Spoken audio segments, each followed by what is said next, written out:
Hey, another ban wave hits esports and gaming. What is going on, folks? Hope you're all doing well. Welcome back to more esports talk. The first ever Valorant ban wave is now here. And man, it feels good because over the past 2 weeks, I actually stopped screenshotting these because there were so many. If you guys follow just about any player or even pro signed Valorant player as well, or anyone trying out the game, likely you have seen plenty of tweets out there about their anti-cheat and Vanguard not working. Of course, lots of cheaters in the game, lots of matches being stopped, and it was a pretty big mess, right? We now have our first response as of nearly 9,000 accounts have already been banned. By the way, cheaters are no longer referred to as hackers in this game, which is great. And also on top of that, people thinking these numbers are drastically low. Remember, the game is still in closed beta. We don't know the exact numbers of accounts out there. I would say a direct reference point I can make is Warzone, right? Riddled with cheaters, still has their fair share of issues, still trying to combat those. I believe when they were at 50 million players, their first ban wave was about 50,000. So definitely does make sense here why these numbers are so low. Hopefully a step in the right direction. And yes,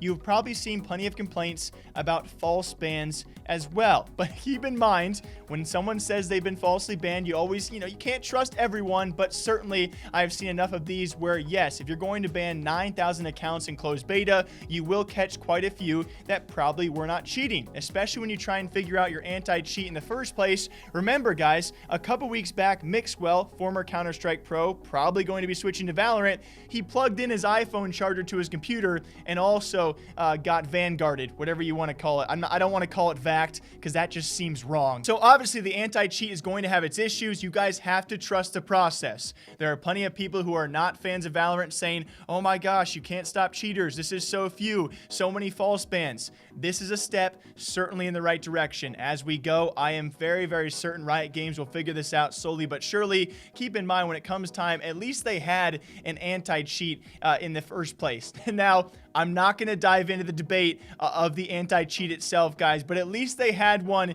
in place, unlike Warzone, who cracked 50 million players before they were like, man, we should really start fighting these guys. So the first ban wave has now been hit, guys. Less than 9,000 accounts have still been caught, and I expect that number to drastically increase. If you guys remember, not only the rise of Warzone, but Fortnite, Apex Legends, CSGO, a lot of games out there have seen their problems with cheaters. You must be patient, you must trust the process, and you have to trust Riot Games to do the right thing, and hopefully they will get things right one step at a time. I can't complain too much about this one, but we'll see what happens in the future as well, as Valorant, still in closed beta, is already dealing with heavy amounts of cheaters. We will see how many get banned in the next wave. Until next time, drink your water, drink your coffee. I'll see you guys back here sometime soon.